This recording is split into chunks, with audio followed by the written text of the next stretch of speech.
இன்பம் துன்பம் எது வந்த போதிலும் தமிழ் இலக்கியத்தில் முகம் பதித்து கொள்வது வேலுநாச்சியாரின் வழக்கம்.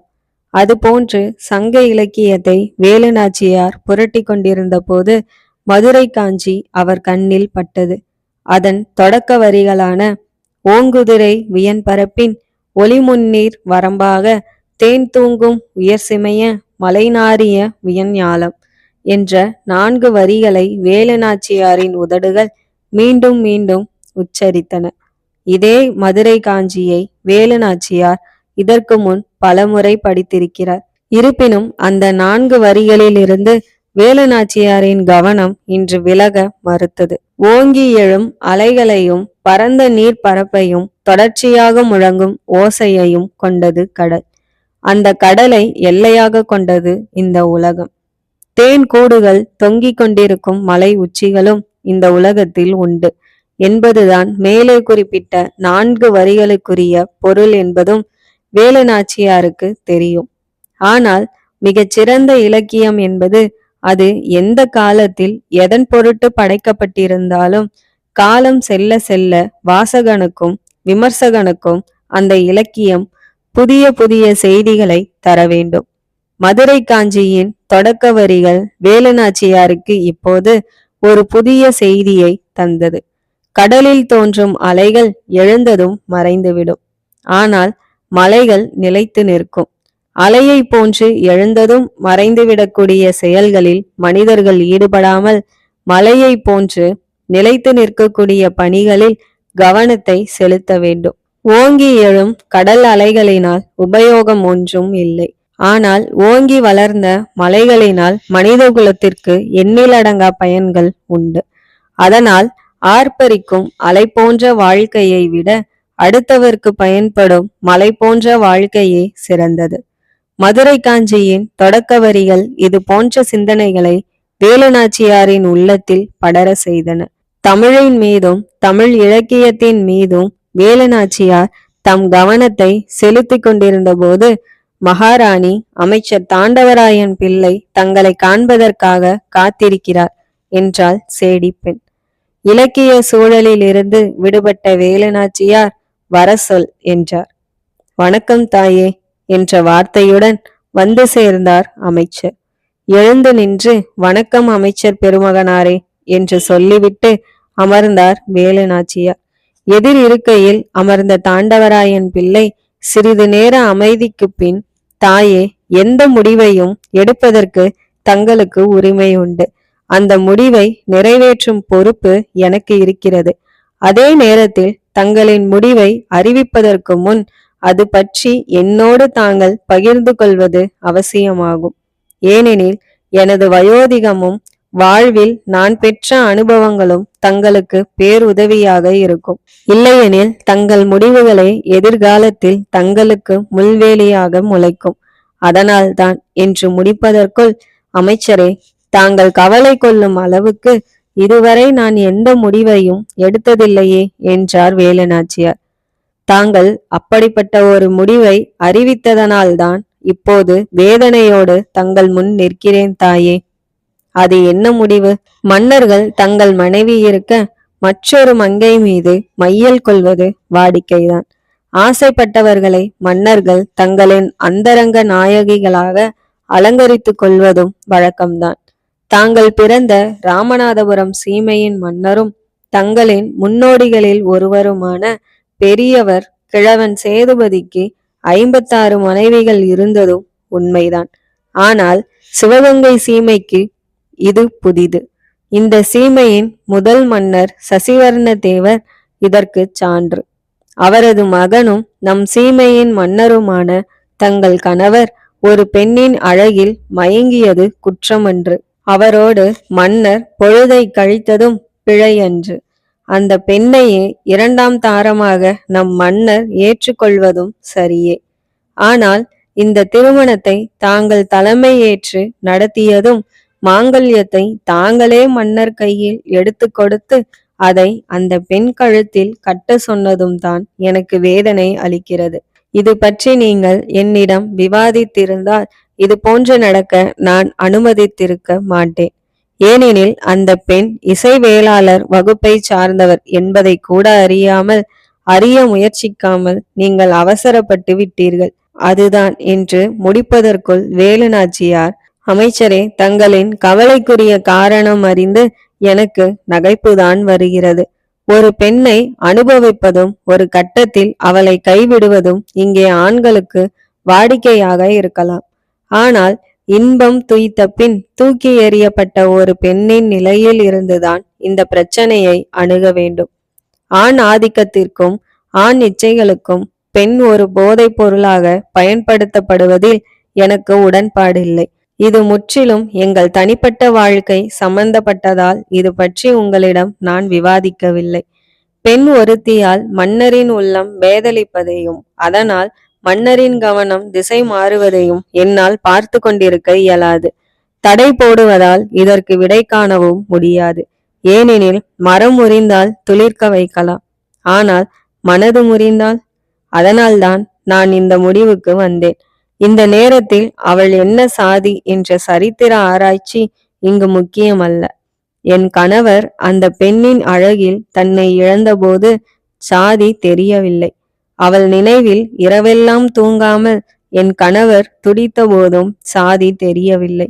அந்த பெண்ணின் மடியில் என் கணவர் தஞ்சம் புகுந்த போதும் சாதி தெரியவில்லை. நான் தாலி எடுத்து கொடுத்த போதும் அவள் கழுத்தில் தாலி கட்டும்படி என் கணவரை நான் பணித்த போதுதான் சாதி தலை தூக்குகிறது என்றால் அதற்காக நான் வெட்கப்படுகிறேன். இரண்டு மனங்கள் இணைகின்ற போது அங்கே சாதி பேதங்களுக்கு சமாதி கட்டப்படுகிறது என்பதுதான் வரலாறு. இந்த திருமணத்தின் வழியாக இந்த நாட்டிற்கு வரவிருந்த விபத்தை நான் தடுத்திருப்பதாக எண்ணுகிறேன். இனி நமது மன்னரின் கவனம் நம் நாட்டின் மீது மீண்டும் திரும்பும். கௌரி இல்லை, இனிமேல் அவள் கௌரி நாச்சியார். மன்னரின் தேவையறிந்து செயல்பட கௌரி நாச்சியார் கிடைத்து விட்டதால் இனி என் கவனத்தின் பெரும்பகுதி இந்நாட்டின் மீதும் நம் மக்கள் மீதும் பதியும் என்று சொல்லி முடித்துவிட்டு அமைச்சரை பார்த்தார் வேலு நாச்சியார். அவர் கண்கள் கலங்கியிருந்தன. இருகரம் கூப்பி எழுந்து நின்றார் அமைச்சர். அமைச்சரே, எதையும் ஒரு முறைக்கு பல முறை யோசித்த பின்புதான் நான் செயல்பட தொடங்குவேன். தொடங்கிய பின் எது வந்த போதும் பின்வாங்கும் போக்கு என் பிறவியிலேயே இல்லை. தாங்கள் என் மீது கொண்டிருக்கும் அன்புக்கு தலை வணங்குகிறேன் என்று சொல்லி சிரித்தார் வேலு நாச்சியார். கவலை சூழ அங்கு வந்த அமைச்சர் தாண்டவராயன் பிள்ளை வேலு நாச்சியாரின் விவேகத்தை கண்டு மனப்பூரிப்புடன் அங்கிருந்து வெளியேறினார். மன்னரின் தனியறை. மஞ்சத்தில் கௌரி நாச்சியார், அவர் மடியில் மன்னர் முத்துவடுகநாதர். இதுவரை பயந்து பயந்து சந்தித்து வந்த காதல் விளையாட்டுக்கு முற்றுப்புள்ளி வைக்கப்பட்டது. மன்னரின் முகத்தில் தெரிந்தது. அவரின் விரல் ஒன்று கௌரி நாச்சியாரின் இதழ்களை தடவி கொடுத்தது.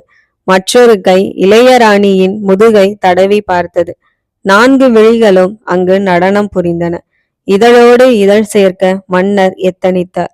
நான் ஒரு முடிவு செய்திருக்கிறேன் என்று மொட்டையாக ஆரம்பித்தார் கௌரி நாச்சியார். என்ன என்பது போல் பார்த்தார் மன்னர். அண்டி பிழைக்க கூட அருகதை இல்லாத எனக்கு அரண்மனை சுகத்தையே அர்ப்பணித்திருக்கிறார். அவரது இந்த தியாகத்திற்கு ஈடாக நான் ஏதாவது செய்தாக வேண்டும். இல்லையெனில் எனது பிறப்புக்கு ஒரு அர்த்தம் இல்லாமல் போய்விடும் என்று பீடிகை போட்டார் கௌரி நாச்சியார். ஏதும் புரியாமல் கௌரி நாச்சியாரையே பார்த்து கொண்டிருந்தார் மன்னர். நான் சொல்ல போவது உங்களுக்கு அதிர்ச்சியாக கூட இருக்கலாம். ஆனால் என் முடிவிலிருந்து என்னால் பின்வாங்க இயலாது. இனி உங்கள் படுக்கையில் பங்கு போடும் நான் உங்கள் வாரிசை மட்டும் என் வயிற்றில் சுமக்க அனுமதிக்க மாட்டேன். இது சத்தியம் என்றார் கௌரி நாச்சியார். கௌரி, என்ன சொல்கிறாய் என்று அதிர்ச்சியுடன் கேட்டார் மன்னர். ஆம், இதுதான் என் முடிவு. என் வயிற்றிலிருந்து உங்கள் வாரிசு வெளிவந்தால் அது இந்த சிவகங்கை சீமைக்கு வாரிசாகிவிடும். அது அக்கால் குழந்தைக்கு போட்டியாகிவிடும். அது போன்ற துரோகத்தை செய்ய என் மனம் இடம் கொடுக்காது. கௌரி, முட்டாள்தனமாக உளராதே. வேலுவுக்கு பெண் குழந்தைதான் இருக்கிறது. எனக்கு ஓர் ஆண் வாரிசு அவசியம் தேவை. இல்லையெனில் இந்த சிவகங்கை சீமைக்கு வாரிசு இல்லாமல் போய்விடும். ஏன், அக்காவுக்கு அடுத்த குழந்தை ஆணாக பிறக்காதா? மன்னர் மௌனம் சாதித்தார். நான் உறுதியோடும் தெளிவோடும் சொல்கிறேன், தங்களுடைய இல்லற சுகத்திற்கு நான் எப்போதும் தடையாக இருக்க மாட்டேன். என் அழகில் மயங்கிய தங்களுக்கு என்னையே பரிசாக கொடுக்கவும் தயங்க மாட்டேன். ஆனால் ஒரு குழந்தையை பெற்று கொடுப்பதற்கு மட்டும் நான் இணங்க மாட்டேன். இதற்கு நீங்கள் எனக்கு அனுமதி தரவில்லை என்றால் என்னை மாய்த்து கொள்ளவும் நான் தயங்க மாட்டேன். எனக்கு வாழ்வு கொடுத்த அக்காள் வேலநாச்சியாரின் வாரிசுக்கு போட்டியை உருவாக்க எனது வயிறு இடம் கொடுக்காது, எனது மனதும் ஒத்துழைக்காது என்று ஆவேசமாக கூறிய கௌரி நாச்சியாரையே விழிமூடாமல் பார்த்து கொண்டிருந்தார் மன்னர் முத்துவடுகநாதர். காலங்கள் சென்றன. வேலுநாச்சியாரின் கவனம் முழுவதும் நாட்டின் மீதே. மன்னர் முத்துவடுகநாதரையும் வேலுநாச்சியாரின் மகள் வெள்ளைச்சி நாச்சியாரையும் கௌரி நாச்சியார் தம் இரு விழிகளாக எண்ணி வாழ்ந்தார். வெள்ளைச்சி நாச்சியாருக்கு 8 வயது எட்டி பார்த்தது. அப்போது ஆற்காட்டு நவாபுக்கும் ஆங்கிலேயருக்கும் அடிமனதில் ஆசை துளிர்த்தது. அந்த ஆசை ராமநாதபுரம், சிவகங்கை ஆகிய 2 சீமைகளையும் ஆட்கொள்ள துடித்தது. அனைத்து பகுதிகளிலும் தங்கள் ஆளுமை கருத்தை வலுப்படுத்திய வெள்ளையர் இந்த 2 சீமைகள் மீது ஏக கோபத்தில் இருந்தனர். கப்பம் கட்ட மறுப்பது, காரணம் கேட்டால் எதிர்த்து முழங்குவது, கைகட்டி சேவகம் செய்ய வெறுப்பது, எது வந்த போதும் தன்னாட்சியை இழக்க மாட்டோம் என்று தலை நிமிர்ந்து சீறுவது, இவையெல்லாம் 2 சீமைகளின் கொள்கை முழக்கங்கள். அதனால் அவர்கள் மீது வெள்ளையருக்கு கோபம் கொப்பளித்தது. எதிர்த்து முறியடிக்க இயலாது என்பதை புரிந்து கொண்டதால் வாய்ப்புக்காக வெள்ளை நரிகள் வாய் திறந்து நின்றன.